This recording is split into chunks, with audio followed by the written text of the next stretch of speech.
structure in an Israeli settlement. The State of Israel agreed to the roadmap for peace that the Americans authored. President Bush was behind it.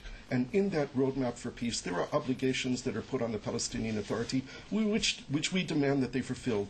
But there are also three primary obligations put on the State of Israel: that we redeploy our forces back to the positions we held in September 2000, that we freeze all settlement building, including natural growth, and that we remove the unauthorized outpost. These are commitments that the State of Israel took upon itself.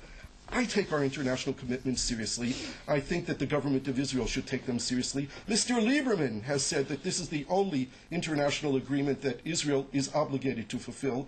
So I think that President Obama, in seeking to bring about future agreements in this region, needs to make sure that what is agreed upon is implemented. Carolyn, is that logical? No, actually, it's not true. We didn't agree to the roadmap. The government passed a decision in May 2004 regarding the roadmap, which involved accepting the roadmap with 14 reservations. And that's the Americans only rejected those reservations. It doesn't matter. I'm talking about the obligations of the Israeli government, not the obligations of the American government. So first of all, from a legal perspective, the Israeli government is not obligated to the roadmap as it is written. It is obligated to the 14 reservations it made, which included attenuation of all of the demands that you just laid out regarding Israel, and it also stipulates that Israel is going to take no action vis-a-vis the roadmap until after the Palestinians have purged all of the terrorist organizations. Violation of the roadmap. The roadmap talks about I'm saying what obligates the State of Israel. And by the way, that is not a constitutional obligation in the sense that what we're talking about here,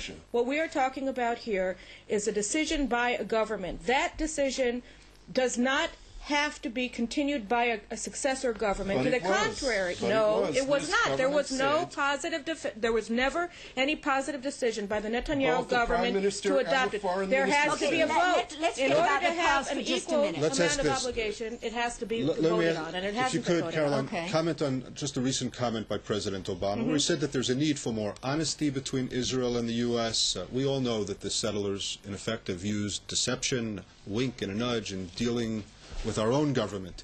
And whenever they get a chance, they build on another hilltop, they expand settlements beyond what the government has even approved. Doesn't it have to sort of be brought back? No, you know, the thing is that, again, what's interesting is that from an international legal perspective, what individuals do, whether they're Israelis or Palestinians or Americans or whatever, it doesn't matter, because the point is that if you, as I'm sure that Gershon and all of his friends want to, apply the Geneva Conventions to Judea and Samaria, then what they talk about is government operations. In fact, the most legal from an international perspective, Jewish settlement operations in Judea and Samaria are the ones that are not authorized by the government, because they're the actions of private individuals.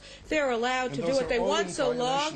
No, they're not. That's entirely in violation. No, yes, in your La La Land version of international law, where Jews have no rights. We are not the Jews have lots of rights, but we do not have the right. Our rights involve us giving away our land to our sworn enemy. We have the right to give up Jerusalem. We have the right to give up Judea and Samaria. We have the right to build as many military camps as we need to build in the West Bank to You're talking about Israel. A government versus individuals. I'm talking about the rights of individuals. Legal responsibilities I'm talking about the rights of individuals. You're talking about the rights of I think your disagreement is clear, Gershon. And Karen, I want to ask you this. Yes. You know, last week, Knesset member Benny Begin sat in that chair, and he said he favors dismantling the illegal outposts because Israel is committed to do it and because they're illegal. What do you say? I say is that more power something to it. I think that the government should be enforcing all of our laws, including laws against treason when it's committed by Jews or by Arabs. I think that our building code violations, whether they're committed by Jews or by Arabs, all of them have to be equally enforced. What I disagree with, whether it's regarding outposts, whether it's regarding Bedouin villages in the Negev, or Arab villages in the Galilee, or Jewish building in where I live in Mevaseret, I want the law to be equally enforced. When it is not equally enforced, when it is enforced against a specific group of citizens and not enforced against another group of citizens, then you're not talking about the rule of law. You're talking about the unbending of the rule of law. It's about time that the Israeli law be enforced upon the settlers.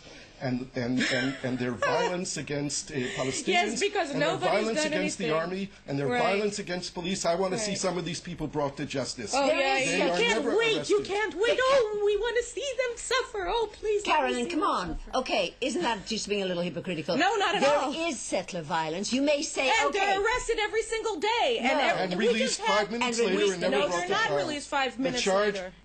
The penalty for killing a Palestinian is 4 months in prison and 6 months Who in has public been service. convicted of killing a Palestinian who received 4 months in jail? I'm just wondering. They're if- released. But because They're they released, weren't found Caroline. guilty. What are you Of talking course they weren't about? found guilty. All right. So they're Ding, not ding, ding. convicted Of course. murderers. What Okay, are you you They have talking to guys, about? clinch. you guys need to take a deep breath. 1 second now, and there's the end of, there was the bell, ending round didn't hear it. 2. Before heading into the third and final round, let's hear the White House comments of President Obama and Prime Minister Netanyahu at their White House summit on May 18th. On the linkage, they're talking about the linkage between Iranian nuclear issue and the Israeli-Palestinian peace process. It's very clear to us. I think we actually, we don't see closely on this. We see exactly eye to eye on this, that we want to move simultaneously and in parallel on 2 fronts, the front of peace and the front of preventing Iran from acquiring nuclear capabilities. If there is a linkage between Iran and the Israeli-Palestinian peace process, I personally believe it actually runs the other way. To the extent that we can make peace with the Palestinians, between the Palestinians and the Israelis, then I actually think it strengthens our hand in the international community in dealing with the potential Iranian threat. Having said that, I think that dealing with Iran's potential nuclear capacity is something that we should be doing even if there already was peace between the Israelis and the Palestinians. Okay, Gershon, I'm guessing you agree with President Obama when he says that getting some movement on the Israeli-Palestinian peace process will help America deal with the Iranian nuclear threat.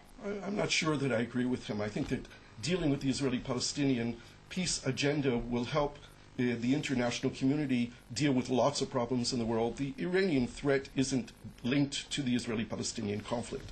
These are 2 things that need to be dealt with. The Americans have to lead on both issues. The Iranian threat is not an Iranian threat to Israel, it's an Iranian global threat, and it needs to be addressed by the international community, which means that Russia and China and the Arab states and Europe all need to make their point very clear to the Iranians that a nuclear Iran is not acceptable to the world. Caroline, hasn't Netanyahu been somewhat responsible for this linkage? Because he didn't really come to Washington with anything to offer. He didn't come with a peace plan. He didn't convince Obama of anything. And so Obama's kind of filling in the void.